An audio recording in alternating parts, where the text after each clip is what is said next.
It's on. It's on, Matthew. All right. Alex's child monitoring software is on. Yep. Hey, man. Um, Hey. It's the only way we've managed to successfully record audio. Let's this is not go too good. far with this. Don't All right. criticize the child monitoring software when it works.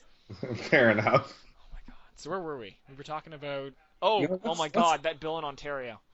Oh yeah. Okay. And I watched. There's a whole video on it, Yeah. and they're talking about, this causes this and causes that.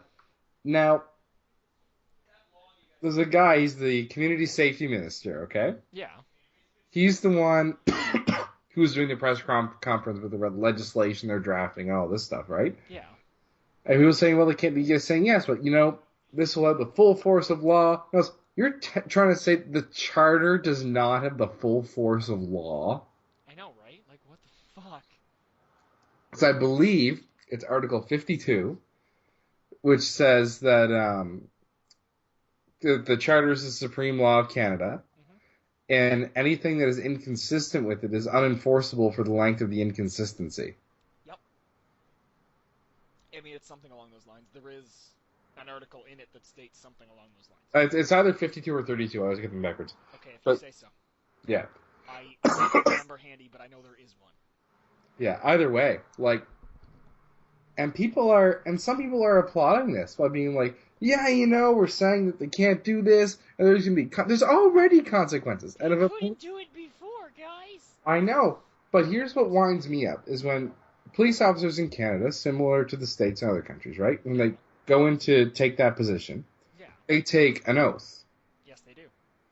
And in that, part of it is upholding or defending or whatever the verbiage is, the Constitution Yep. of that country. Hmm. Now, in my mind, if they In all go up, fairness, I think it says the laws of the country. But since the Constitution is the overarching laws, yeah, it's the it's still. supreme law of the land. Yeah, no, I just wanted to be clear that Yeah. I'm So in quite my sure mind, that it's worded if they correctly. violate that, right? Hmm. So if they go up and they just arbitrarily card somebody, I'm not saying they can't ask you. No, they can ask, but if you say no, they can't force you. Yeah, that's the same as I can ask, Yes, right? you It's can. exactly the same. Exactly. But if you're not being detained or whatever, then you can't be carded. Yeah. Now, when they do this, though, to me, as soon as they do that and it's reported, right, and it goes through and it is, evidenced by all the appropriate legal mechanisms, Yes. that it was in fact a breach of the constitutional right to be uninfringed or to be uninfringed, to go unmolested and all this stuff, right?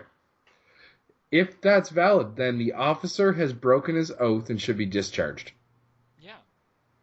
Why does that never happen? Or at least he should be sent through the training again. At least he should at least have to retake the training to learn how to do his job right. Yeah, exactly. I Now I mean, can I could see that because there's so much less interest in joining the police force than there used to be. So as an adjustment from just firing them for doing it, I can completely understand if they wanted to just send them to the training again, yeah. so they Now can obviously prove you that they can do the job properly. yeah obviously you'd have to look at it on a case by case basis, right? Of If course, some of like course. There's no grand sweeping fixes that are going to solve anything. no, because I would say if it's some like ridiculously technical point that legal scholars have argued forever and ever and ever and ever, right? Hmm. Or if it's something that, say new case law came in like the previous day, you know what? I'm willing to give the police officer a little bit of grace on that. Although it is a maxim that ignorance of the law is no excuse for violation of the law. But like I say, all absolutes are inherently wrong. Yes, I mean So that's for an absolute, it's the most accurate one.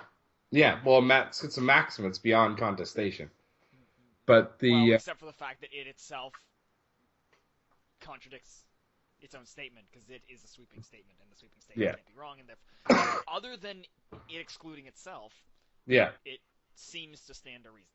yeah, exactly. That's like saying, well, it's like getting pulled over doing 190 kilometers an hour, right? Hmm. And saying, well, I didn't know I couldn't do that. Well, who cares? Yeah, I mean, there's no excuse for ignorance. Yeah. So, but obviously it'd be reviewed on a case by case basis, but things should be done about it, in my opinion, in terms of the oaths that these officers take. Well, in theory, yeah.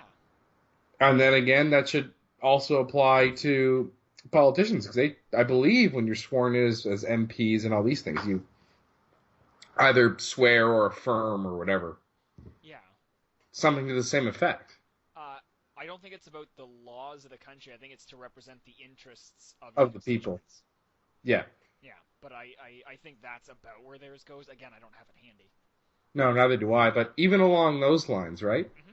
Well, I'm pretty sure the people you represent are very much interested in having their rights and freedoms protected. You can't speak for my constituents, Matthew. That's my job. Come on now. That's what, like, You'd have to ask them and get yeah, the majority of the total volume of people who I you have to go. represent in order to disprove what I said. Yeah, it's true. You have to go. So, do you like That's why having that's so rights? flawed. Do you like having rights? I'm kind of a fan, man. Yeah, But you'd have to but ask you have to ask. 50% plus one of my constituents in order to prove that I'm not representing what the majority of my constituents want. True, but No, I in mean fact, that's ultimately where you'd hit a legal flaw in this argument. yeah, but that's also. It's a bit But there are, absurd. but there are some things that can be said to be self-evident, Yes. and I'd say one of those is the general tendency of people to want to have their rights and freedoms respected. But there are instances where people have waived rights for the betterment of more people, for the betterment of the society as a whole. It's been documented before in history, so it's not impossible for me to make the argument that my constituents are under that mindset. That's true. And in order for you to tell me I'm not representing what the majority of them do want, you'd have to find out what the majority of them want. You'd have to actually ask 50% plus one, and then you'd have to prove that I intentionally did it wrong, and Yeah, that I wasn't just under the impression that that's what they wanted. yeah. But That's where you hit the flaw with politicians. I think. without going any further down that particular rabbit hole. Man, I like that rabbit hole. That was like a 90% Alex rabbit hole here. But it's the same idea, right? No, It's of course. you take an oath if you break it, then there should be a punishment. Should be Otherwise, it's absolutely, and meaningless. it should be completely voiding the powers you got from that oath. I agree. Yeah, proving it and all that's a whole other thing. But we're Yes. we're talking in If you generalities. were to hypothetically prove it, yes, I agree with that. Yeah. Okay. Now that we've dealt with the idiocy of Ontario, Hmm. What's